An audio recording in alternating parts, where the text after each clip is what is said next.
Hello, welcome to UWE. This is just a short video on how to use Microsoft Teams for those of you who may not have used it so far. There's lots of guidance on the UWE website, maybe linked through your program pages as well. So do look at that because it gives some more details, but I just thought I'd give you a quick run through on 5 things that you should know about using Teams and 3 things you may struggle with and what you might want to do about them. So without further ado, welcome to UWE. Let's get going. Okay, tip, not sure it's a tip, thing number 1, how to tune in, turn on, meet up. Simplest way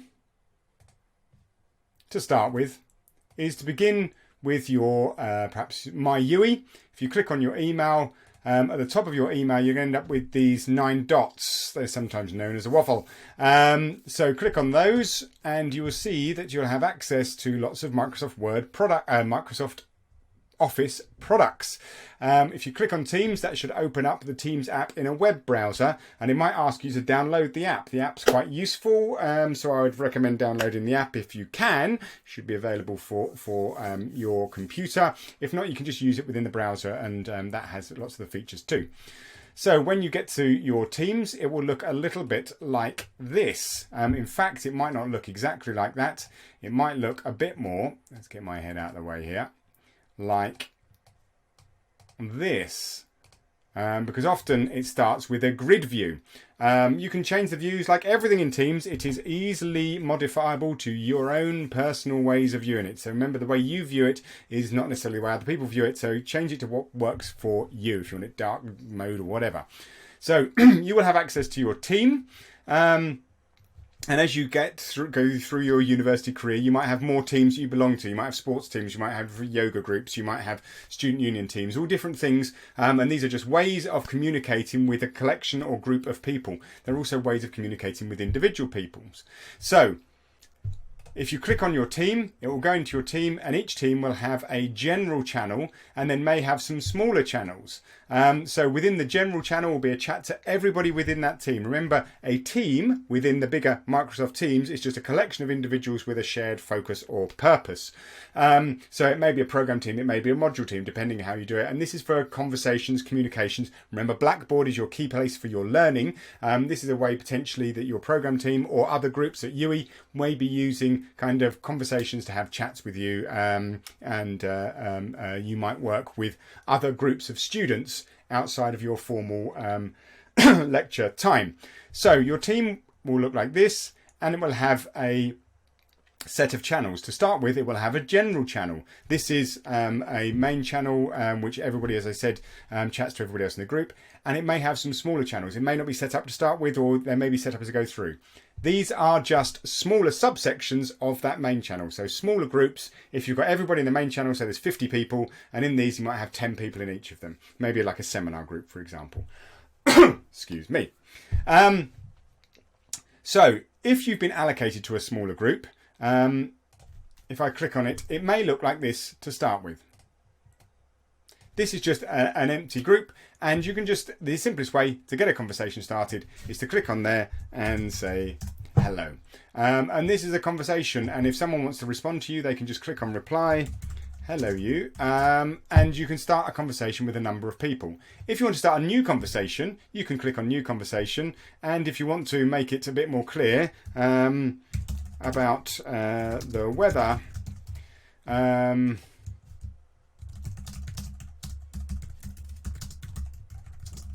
oh dear, right.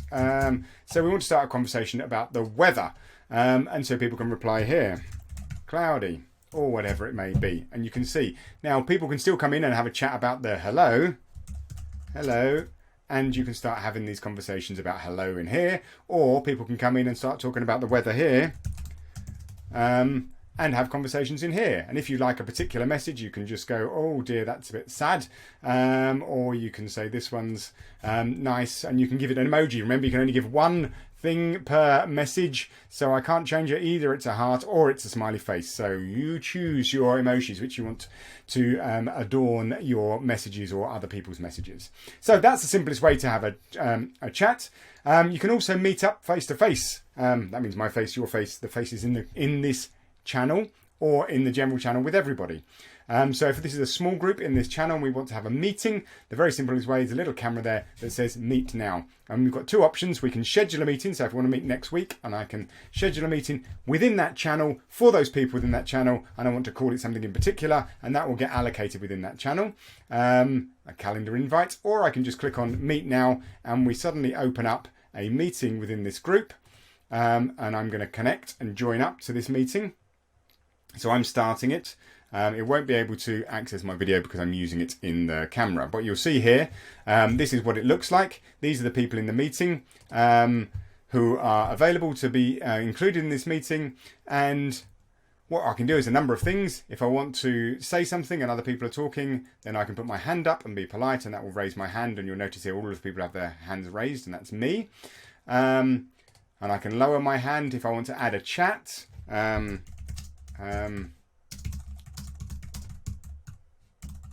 I can add that there. Again, if I like a chat, I can give it a thumbs up, and I can respond to chats going through. I can turn my camera on and off. I can turn my microphone on and off. So remember to be polite to other people about having your microphone off, particularly if you're typing and those sorts of things. And it's always nice to see other people's faces, so have your cameras on if you can, and share and talk in your groups. I can also share my screen, and there's other things that I can do if I want some background, or I want to add notes, or if they're breakout rooms. I'm going to not go into details of those. You can look at those on further websites. But you can see here there's all the things that you can do. Have a little explore. When I'm ready, I can leave the meeting. Now, the other thing to notice is if you come to your team and there's a little camera icon, it means the meeting has already started. And that's okay, because I can join. But what I'll also notice, I can see the conversations that I had. And actually, I can even engage with those. So if I'm running late for a meeting, I can say in there, and the people in the meeting will, if I look in the meeting here, get the comment running late from whoever that is, and then join whenever I arrive, and click on that, and I can see the meeting's been going for 1 minute and 30 seconds. So I should probably stop talking about how to join a meeting, but you get the idea. And then if I finish a meeting, so I'm just going to finish a meeting here. So either if I can end it for everybody, or just finish it here, leave for me and leave the others in the meeting, you'll notice that there's a little icon here, and in that main post, you will get the notion of the conversations are still going on. We've had some meetings. So this is a record of everything that's happening there. I can still start a new conversation. I can schedule another meeting, do some other things, except in this main posts. So that's how you turn on Teams, tune in, and meet up. Okay, tip number 2, which is when to use Teams versus when to use chat. What you'll notice here is there's a couple of things going on here. In fact, we've got calendar, we've got calls, we've got other things, and we can actually add some more things, which I'll talk about later. So you can also chat with individuals. So just click on the chat icon, and that is just like messaging an individual chat between two people, or even more, a group of people. So then it gets confusing because you've got a team versus a group of people, which are kind of the same thing. So here's a little tip. Do you want this whole team to be part of this group conversation? And sometimes there's that sort of limited lifespan conversations about a particular assignment, and you might have 3 or 4 people. They're part of your team, but maybe a select group of a team. So you can just have a chat with those people, and you can even call it something. You can put the names of those people, obviously as the default one, but you could call it assignment 3 chat with just those people, and you can have a chat about it. Or just a one-to-one with you and your friend, just you can do that within chat, and then it becomes a record of your conversation, and you can post files and all those sorts of things within chat. So chat's really useful when you don't really think it's relevant to the whole team to be engaged in those conversations. But if you do, then have that conversation within Teams. If you think that's kind of relevant to the people in the team, then carry on the conversation somewhat in public in that team. And that's really useful, so we can all kind of build on each other's knowledge and ideas. So chat for when it's a bit more sort of like a private chat between a few of you, or a conversation with you and a tutor. tutor, or a conversation just between you and one other person on your course, or those kind of things. You can do it in chat, or even a small select group. And Teams is for a particular purpose. That's the idea of a setup for a particular purpose with channels of a subgroup of that. So number 2, sometimes use chat, sometimes use Teams. Okay, number 3, sharing is caring, which means how do we work together? How do we collaborate? Well, we can have conversations. That's a good way of collaborating, sharing those conversations. But Teams is so much more than that. We can share files. We can share websites, we can share knowledge, we can build on each other's knowledge, which is all about university, is coming to build and learn from other people. So we can work together really easily. So if you want to set up a presentation, you're working on a group presentation, or you want to work on a document together, you can see here it's all easily integrated. I can just click on new, I can add a Word document, and I'm going to call it a project document. And within here, it will just open up a kind of mini version of Word, which is pretty good and easy to work on. If you want to open it in the desktop app, you can just do that by clicking on desktop app. But you can work on it here, and you can start making comments, and everybody can work on it. You can share the work together. You can all collaborate. You can see what people are doing. You can go backwards and forwards between that. I can even have a conversation within here about the document. So if I want to have a conversation saying that I think we should put this, or you can even add people's names by putting the @ and people's names come up, and you can add them to this, and then make comments saying, I think this, this would be a great point if you can expand on this, or those sorts of things. We can put in the comments. So the conversation about that document. Conversation. I can't even spell. Right. So you can see there's a conversation. It gets linked to this document. So there's a big conversation. And as well as normal documents, we can even comment on it. So if I want to add a comment, particularly about a particular point, you'll notice here that I can put on a new comment, and also again mention some people, post a comment, etc., etc. So you get this really detailed way of working together in those documents, and it all gets saved here. You don't have to think about where you're going to save it and sharing it and who's got access to it, because it's all there within your team. And if you start getting many documents, you can start adding folders. You can upload new documents, different files in here, have different sorts of documents all going on here. And if you want to, you can download them, etc. But it all exists within Teams, so it's a great way of working together. Number 4, customizing tabs. This is quite useful as well. You'll notice up here within your group, so in the general group, you might have some tabs of things that people have put in there already. In your smaller channels, you might not. So I've already clicked on the Files tab, but that isn't the only tab. You can see here you can add different tabs. So I can add all sorts of different tabs here. So what I could do is go to a particular website. So maybe I want the Microsoft Teams Supports website. So I'm going to add that. So I've just copied that, and I'm now going to go into my team, and I'm going to add this particular website as a tab. You'll notice here when I've clicked on Add Tab, I can do all sorts of different things. I can add different things. You might have slightly different lists because it may depend on what's available to you. But the simplest one is just to add a website. So I'm now just going to paste that website in there. And what you'll notice is that that should come up as a tab. So here is the Microsoft website as a tab. So it's very useful. And if I want to make it more useful, I can call it Microsoft, and then you can see I can add another website, which is something else. So that's a very useful way. I could even, if I wanted to, set it up as a task. So I can set up some tasks for everybody to get on with those tasks. I can set up a wiki for people to work together on a wiki, which is a bit like a shared document, but in a slightly different format. You'll see in a sort of more wiki format. So there's lots of different ways we can add tabs. Really useful, again, for working together and sharing certain things. So you can obviously share things within the files, but you can also share different tabs for key important websites that you might have, etc. So tabs is a great way to work together. Okay, tip number 5. Not really a tip, just something to be wary of, or something to be mindful of. Hopefully, if you're really interested in change, well, the only constant is change. Microsoft rolls out some changes as they go through. So things have been changing all this year, and no doubt they'll continue to change, responding to user feedback, rolling out things like the breakout groups, rolling out some other things. So some of these things do roll out and do shift and change. So just keep an eye on it.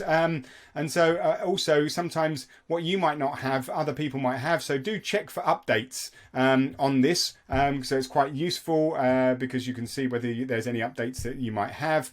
So certain things change, Number 5, keep an eye on change, and also have it on your phone, because it becomes really easy to respond on the move and look at it on the move, and it's designed very well to be adapted to phone. So you can still have those meetings, you can still have those chats, you can still do many of the things, not everything, in the mobile app. So do try out the mobile app, and do be wary that certain things do change or shift and hopefully add for the better. So Teams is constantly improving. So if someone else has done something slightly different, then it may be that you've got a slightly different version, or it's downloaded the slightly newer version. So just be mindful of that. Is number 5. So what we need to do is 3 top concerns that some people have, particularly at UWE, is you're not recognised. So you go in there and it doesn't recognise you. So just check whether you're on an iPad or on a mobile. Sometimes those things don't recognise your email address, or you kind of get admitted to a room. So it may be the platform that you are on. So do remember to check the platform you're on. Perhaps try it in a browser if that is not working, and that's one way to try and get through if you're struggling to access a team. Second thing that sometimes people don't have, people struggle with, is don't have access to chat. Again, same issue. Sometimes it is about using iPads or the tablet that you might be using. It's not recognising your UWE email address when you log on. So perhaps try in a browser tab to see whether that alleviates that problem. It's another way of trying to deal with that. And third issue that people have is device settings. So you go there and you're constantly going, I can't hear you, or you can't hear me, or you can't see me. One thing is to just go to your little face up here and do a quick check of your settings. So if you click on there and go into devices, you need to see whether it's actually picking up what you need. And it's always quite useful to make a test call. And then you can see whether your headphones, I use little Bluetooth headphones, and they sometimes, don't work. So I just check that, and you can pick it up on here. And you can use your different setup. So I've got a microphone here that I'm picking up on. And so I may be looking for my headphones through the microphone, whereas actually I want to be using it through the computer speaker, or picking up different microphones. So you can see the idea of checking your devices to make sure it all works okay. So the 3 things are making sure you check on your UWE email address. That can be a problem. Check on the device that you're using. That can be an issue, but hopefully you'll be able to get around it. And your device settings in terms of hearing or seeing. Last thing that is worth noting is the UWE website has lots of information on Teams, and as you can see here, I have put the Microsoft website up here, and that is really good. There's lots of intro into Teams and how to collaborate, and there's lots of little videos, probably far better than this, but you get the idea. So how to download it and how to use it. So do look at those if you're struggling with Teams. The other thing is just play around with it. It's a nice little app. It's really good for communicating on the fly, communicating and working. You can begin to customize it and personalize it. So if you want to add your own task, you can add that, and that can exist here. And if you want to add other things going forward, you can put those in, and they will exist here too. So that's a really useful way to kind of organize your work. You can put OneNote, and you can have Teams as the interface through which you manage lots of these tasks and activities, as well as communicating with your friends, as well as seeing perhaps some of the more conversation elements that are going on outside of Blackboard. So that's a quick introduction to Teams. Sorry, it's a little bit longer than I expected, but hopefully I've gone over those features of how to get in, how to chat or use your team, how to share and work on a document, how to customize your tabs, to be aware of that things are changed, and some of those issues. Good luck with it. Enjoy, play around. I hope it works for you. As with all technology, sometimes turning it off and turning it on again can help. But if not, we've got IT support at UWE, which can also help, and lots of web pages to try and support you through this. So have fun and good luck going forwards.